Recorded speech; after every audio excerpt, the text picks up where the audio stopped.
Cette capsule est une présentation d'Intact Assurance.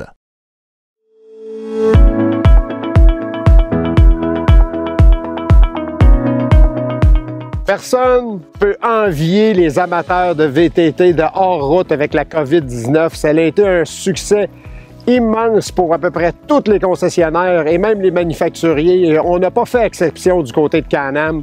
C'est pour cette raison qu'on a plus de difficultés un peu du côté journalistique, si on veut, à obtenir des véhicules de l'année. Alors, pour un court laps de temps, Can-Am a quand même réussi à nous prêter un modèle 2020, même si le modèle 2021 est sensiblement identique. On a quand même réussi à mettre la main sur un Maverick Sport XXC, une version 64 pouces à 100 chevaux. On jase de ça. La version XXC est probablement celle qui se rapproche le plus du X3. On a voulu en faire une version hyper sport qui est un peu plus économique, un peu moins dispendieux, avec un moteur un petit peu moins puissant. Pour monsieur tout le monde, pour être capable d'aller s'amuser, mais surtout pour être capable d'affronter les terrains vraiment rough. On parle vraiment d'une suspension, des amortisseurs, les Fox Podium 2.0 avec réservoir externe, avec 3 points d'ajustement au niveau de la souplesse. On parle de des jantes avec des beat locks pour être capable d'empêcher le pneu de dérimer, comme on dit en bon jargon, pour être capable d'être plus agressif en sentier. Donc on a bâti un véhicule un peu plus économique, pour monsieur tout le monde, mais extrêmement agressif pour être capable d'avoir du gros fun.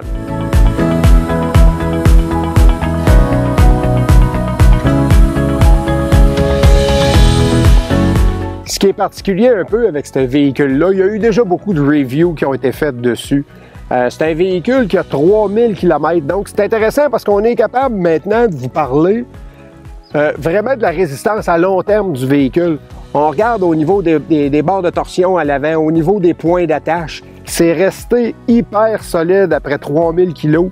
Donc c'est un véhicule que si vous décidez de procéder à l'achat, puis vous voulez le garder longtemps, vous ne vous casserez pas la tête avec ça, c'est sûr qu'on va avoir du bon rendement pendant longtemps.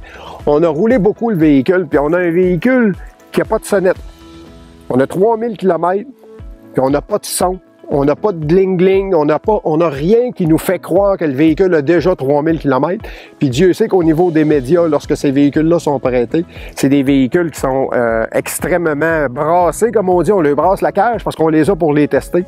Donc, si vous avez envie d'investir pour un véhicule à long terme, je pense que ça va être une très, très bonne option. Donc, si vous regardez, même les lignes kits au niveau de la barre stabilisatrice à l'avant sont montées sur bushing. Les gros amortisseurs, ça fait la job. Des bonnes protections au niveau des bouses de cardan à l'avant. 64 pouces de large, la version XXC. Donc, c'est vraiment un véhicule qui s'approche du X3 pour avoir bien du plaisir.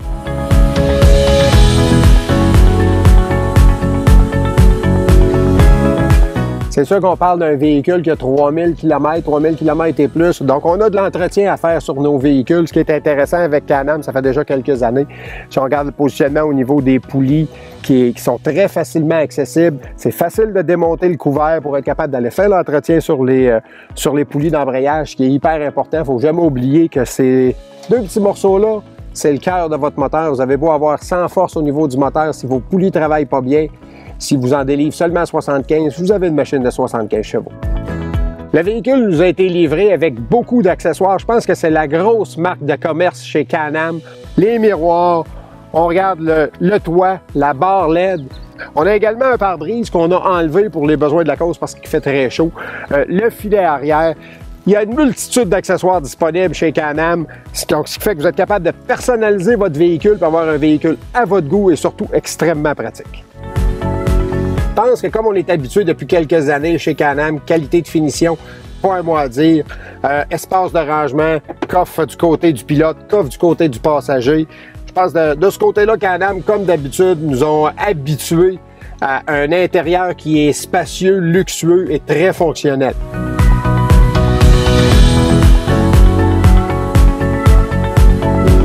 Donc, on est à bord du Maverick Sport XXC. Version 64 pouces, une version qui s'apparente un peu plus au X3, bien que la suspension arrière soit très différente. On a un véhicule dans les bosses qui est relativement rigide, donc on le sent dans les petites bosses, on se fait brasser un peu. Par contre, lorsqu'on arrive dans les grosses bosses, là, la suspension livre la marchandise. Et puis, avec une suspension qui est plus rigide, barre de torsion à l'avant, 64 pouces de largeur, on a un véhicule qui se tient, qui reste en axe continuellement, donc qui ne penche pas lorsqu'on arrive dans les courbes.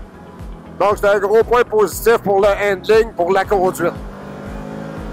Maintenant, le Miller à 100 chevaux, quand même assez bruyant par contre, mais un véhicule qui est un moteur qui nous en donne quand même pour avoir beaucoup de plaisir. Je pense qu'à 100 chevaux, c'est pas mal la norme présentement dans l'industrie pour un véhicule qui est relativement sportif. Donc, pour avoir du fun, avoir du plaisir, c'est suffisant. Et c'est quand même très économique.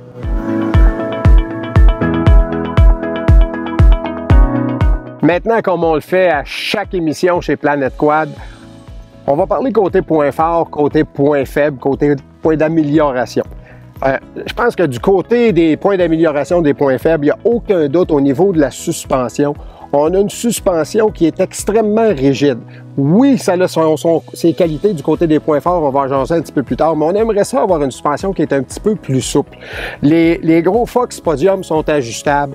On a déjà diminué à position 1 au niveau de la vitesse de compression de l'amortisseur pour être capable d'avoir quelque chose qui est le plus souple possible. Mais même avec cet ajustement-là, dans les petites bosses, on se fait brasser un peu. Par contre, c'est sûr que là, si on prend le véhicule puis on l'amène dans un terrain extrêmement accidenté, ce qui fait en sorte que lorsqu'on roule dans un terrain très accidenté, habituellement, on va pas faire 300 km dans une journée, ce qui fait en sorte que là, on a une suspension qui va être capable de donner un très, très bon rendement. Côté point positif, bien, on en parle souvent chez Can-Am, mais c'est toujours digne de mention. T'sais, on a un véhicule qui a 3000 kg dans le corps et puis l'habitacle intérieur est toujours extrêmement silencieux. Donc, la qualité d'assemblage partout au niveau des bushings de suspension, c'est la même chose. On a un véhicule qui, après plusieurs milliers de kilomètres, va toujours rester en très bonne forme.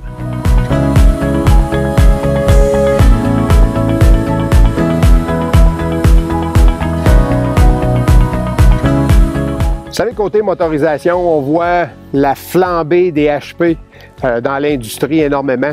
Je pense qu'un Miller comme ça à 100 chevaux, vous en avez amplement pour vous amuser, amplement pour se faire du fun, puis en même temps être très économique. Puis c'est un moteur qui est éprouvé. Le Miller a fait ses preuves, c'est un moteur qui est extrêmement fiable. Écoutez, en terminant, je pense que Can-Am, merci la gang de nous avoir organisé un prêt pour quelques semaines avec le fameux Maverick Sport. C'est très apprécié. Et puis, si vous voulez plus d'informations, n'hésitez pas. Le site du manufacturier Can-Am ou bien venez faire votre tour sur notre site web de Planète Quad.